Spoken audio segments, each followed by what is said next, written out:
अगली खबर कुशीनगर से है, जहां एआईएमआईएम के प्रदेश अध्यक्ष शौकत अली मंगलवार को कुशीनगर पहुंचे और बीते दिनों जमीनी विवाद में मारे गए इसहाक अंसारी के परिजनों से मुलाकात की। वहीं पार्टी की तरफ से 65,000 रुपए की नगद आर्थिक मदद की गई। उन्होंने मृतक की पत्नी को सिलाई सेंटर और बच्चों की शिक्षा की जिम्मेदारी लेने का आश्वासन दिया।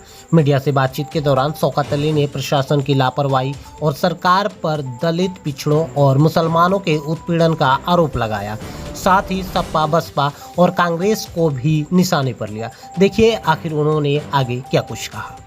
सर, आज आप कुशीनगर के दौरे पर इसहाक के परिवार से मुलाकात की, क्या बातचीत की? देखिए, मुझे बड़ा अफसोस हुआ इस परिवार से मिल करके कि एक नौजवान को इस तरीके से और एसपी कार्यालय से मात्र 2 किलोमीटर दूरी पर कुछ दबंगों ने ज़मीन के विवाद को लेकर के कत्ल कर दिया। और अफसोस होता है कि इसमें क्रॉस एफआईआर भी की जाती है, इधर के लोगों को भी मुलजिम बनाया गया, 2 लोगों को जेल भी भेजा गया और आज तक कोई भी सरकार का नुमाइंदा मृतक के घर पे नहीं आया, उसकी बेवा से मिलने नहीं आया, उसके 2 साल के बच्चे से मिलने नहीं आया। और जो पीडीए की बात करने वाले लोग हैं वो लोग भी नहीं आए, उनका भी कोई नेता नहीं आया, सिर्फ इलेक्शन में वो दिखाई पड़ते हैं। तो हम लोग, हमारी पार्टी के लोग इसके पहले भी आए थे, हमारे ज़िला अध्यक्ष शहबाज साहब अपनी पूरी टीम के साथ जाकर के कप्तान से मुलाकात किया था इन लोगों ने और मुलाकात करके गिरफ्तारी की मांग की थी। तो 2 लोगों की अरेस्टिंग उसमें हुई है। बाकी उसमें जो मुलजिम है वो शासन और प्रशासन में बड़ी हनक है उन लोगों की। और मैंने तो यहाँ तक सुना है कि उनके कुछ रिलेटिव हैं जिनके पास इस केस की जांच भी थी, उनके रिश्तेदार हैं, तो फिर कहाँ उम्मीद कर सकते हैं कि उन्हें इंसाफ मिलेगा। उसमें अभी गिरफ्तारियां भी नहीं हुई है। टोटल जितने भी लोग उसमें वंचित मुख्य जो अभियुक्त है वो भी अभी फरार है, उसकी भी गिरफ्तारी नहीं हो रही है। तो मुझे अफसोस है जो सरकार ये कहती है कि कानून व्यवस्था बहुत ही चुस्त और दुरुस्त है। एक तरीके से अगर कह लिया जाए तो लखनऊ के बाद दूसरा कोई मुख्यालय अगर प्रदेश का है तो गोरखपुर है। गोरखपुर से मात्र 70 किलोमीटर दूरी पर, कुशीनगर हेडक्वार्टर से मात्र 2 किलोमीटर दूरी पर इस तरीके की घटना हो जाती है। तो ये तो मैं नहीं समझता कि कानून व्यवस्था किसी तरीके की उत्तर प्रदेश में है। लॉ एंड ऑर्डर बिल्कुल एकदम फेल है। और मैं सरकार से मांग करता हूं कि जो उनकी बेवा है उसको कंपनसेशन मिलना चाहिए।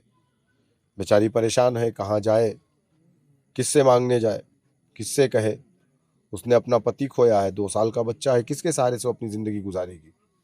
देखा जाए तो मुसलमानों की तमाम सारी ऐसी पार्टियां हैं जो चुनाव में लेकर बातचीत करती हैं, लेकिन मुसलमान सिर्फ वोट देता है। और आज देखा जाए तो मुसलमानों के ऊपर लगातार इस तरह की जुल्म ज़ातियाँ हो रही हैं। अभी कुछ दिन पहले गोरखपुर में एक बच्चे के साथ मॉब लिंचिंग कर दी गई, यहाँ पर कर दिया गया, हत्या कर दी गई। कई बार इसके पहले प्रशासन को शिकायत भी किया गया था, कोई कार्रवाई नहीं हो रही थी। क्या लगता है कि इस सरकार में प्रशासन जो है वो अपना काम ठीक से नहीं कर पा रही है? गोरखपुर से मैं अभी आ रहा हूँ। मुश्ताक नामी एक शख्स को 15 अगस्त को गोरखपुर पुलिस ने बुलाया थाने पर, 15 अगस्त के रोज़, और 16 अगस्त को उसकी लाश आई।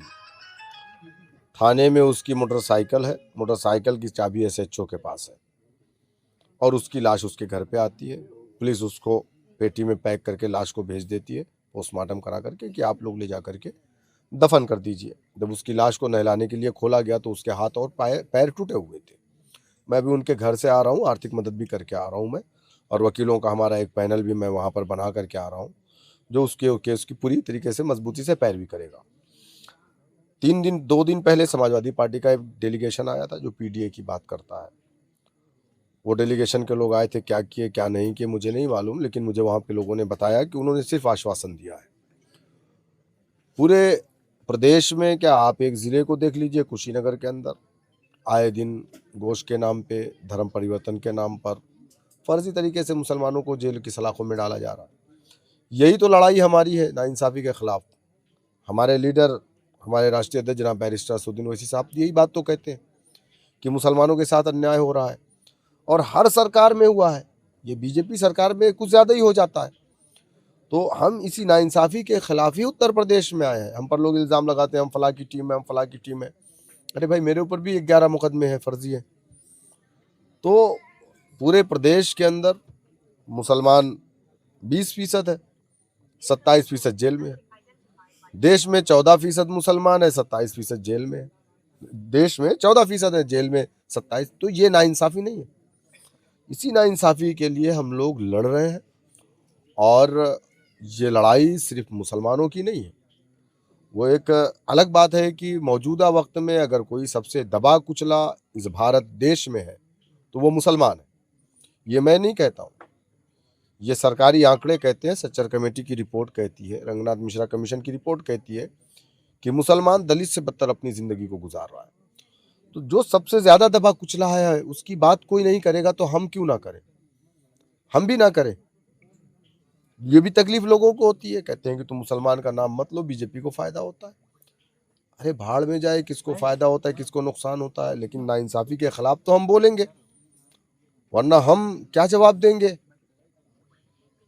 अच्छा, एक बात बताइए, आप लोग राजनीतिक पार्टी चला रहे हैं, ऐसा तो है नहीं कि सिर्फ एक धर्म को लेके पार्टी की बात होगी, आप सबके बारे में भी तो बात कर सकते हैं। कानून व्यवस्था खराब है अगर उत्तर प्रदेश में, जैसा आप कह रहे हैं, तो कानून व्यवस्था सबके लिए खराब है। बहुत सारे ऐसे हिंदू परिवार भी हैं जिनके साथ इसी तरीके की चीज़ें हुई, नहीं मिला उनको इंसाफ। तो बात अगर करनी है तो सबके बारे में बात होगी। तो शायद एक राजनीतिक पार्टी के तौर पे एक, अगर आप उत्तर प्रदेश में अपनी पार्टी को स्थापित करना चाहते हैं तो सिर्फ अगर मुसलमानों की बात करके अगर पार्टी चलती तो आज तक AIMIM बहुत अच्छी जगह पे होती, लेकिन सिर्फ मुसलमानों की बात करके तो सरकार बन नहीं पाएगी। मैंने अभी आपसे कहा कि हम सिर्फ मुसलमानों की बात नहीं करते, हम दबे कुचले वंचित समाज की बात करते हैं। और हमारी पार्टी में ऐसा नहीं है कि सिर्फ मुसलमान हैं, बहुत सारे हिंदू भी। हमारा जनरल सेक्रेटरी हिंदू है, डॉक्टर पवन राव अंबेडकर नाम है उसका। इसीलिए हम आपको इस बात पे रोके हैं। और हम एक नहीं, कई मुद्दों पर हमने जो है रोहित विमोला के मुद्दे को सबसे पहले उठाने वाले लीडर का नाम बैरिस्टर ओवैसी था। लेकिन मैंने अभी एक बात आपसे कही कि सबसे दबा कुचला अगर गाड़ी गिर जाए तो सबसे पहले आप किसको उठाएंगे, तो सबसे नीचे दबा होगा ना भाई। हमने सपा को अपनी पार्टी माना, बसपा को अपनी पार्टी माना, कांग्रेस को अपनी पार्टी माना, लेकिन इन लोगों ने कभी हमारे मुद्दे पे बोला ही नहीं। इन लोगों ने हमारे मुद्दे को उठाया ही नहीं। आज विधानसभा के अंदर हाउस में क्या बात होती है, वहाँ पे चाचू और भतीजे का हंसी मजाक चलता है। वहाँ कोई इंसाफ न्याय की बात कर रहा है, वहाँ कोई रोटी कपड़ा मकान की बात कर रहा है, नहीं करता है। तो मेरे भाई ऐसा नहीं है कि हम सिर्फ एक, लेकिन हाँ मैं इतना ज़रूर कहूँगा कि जब मुसलमानों की आवाज़ कोई नहीं उठाएगा, अगर हम उठाते हैं तो हम पर एलिगेशन क्यों। काशीराम किसकी आवाज़ उठाए थे, मायावती किसकी आवाज़ उठाती है, केशव मौर्य किसकी आवाज़ उठाते हैं, स्वामी प्रसाद मौर्य किसकी आवाज़ उठाते हैं। मैं मुसलमान हूँ, मेरा फ़र्ज़ ये बनता है कि अगर जो सबसे दबा कुचला समाज है मैं उसकी बात करूँगा। और सच्चर कमेटी, रंगनाथ मिश्रा कमीशन ये कहती है कि सबसे दबा कुचला अगर कोई समाज है तो वो मुसलमान है। आज इसहाक के परिवार से मुलाकात की है, 50,000 रुपये का भी योगदान दिए। अभी 2 साल का बच्चा है, पैसे के से कहीं ज़्यादा उनको काम की ज़रूरत है। क्या MIM पार्टी उनके लिए काम के में बढ़ोतरी करेगी? क्या उनके काम के मकसद से उनको मदद करेगी? देखिए, हमने अभी अपने ज़िला अध्यक्ष जी से कहा है, हमारे मैनुद्दीन भाई हैं, इनसे भी हमने कहा है, हमारे ज़िला पंचायत सदस्य मुन्ना साहब बैठे हुए हैं, बाकी यहाँ की हमारी जो टीम है। तो चूँकि अभी मैंने बात किया उस महिला से, तो वो ये कह रही हैं कि जैसे सिलाई का काम उनको आता है तो कोई एक सिलाई का, कढ़ाई का एक सेंटर खुलवा दिया जाए उनके लिए। तो हम प्रयास करेंगे और मैंने कहा है कि मैं मेरी तरफ से 5 मशीनें उनको इंशाल्लाह दूंगा, खुद मैं अपनी तरफ से। बाकी मेरी पार्टी की तरफ से भी लोग मदद करने के लिए आगे आएंगे। तो जगह इंशाल्लाह ये लोग तलाश करके देंगे, तो एक बेहतरीन सेंटर इंशाल्लाह हम लोग खोल करके उनको देंगे ताकि उनकी जीविका अच्छे से चल सके। उनका बेटा अभी 2 साल का है, अभी जब वो बड़ा होगा, अगर वो पढ़ना चाहेगा, अगर वो चाहेंगी, तो इंशाल्लाह मैं उसका गार्जियन बन करके उसको पढ़ाने के लिए तैयार हूँ। धन्यवाद।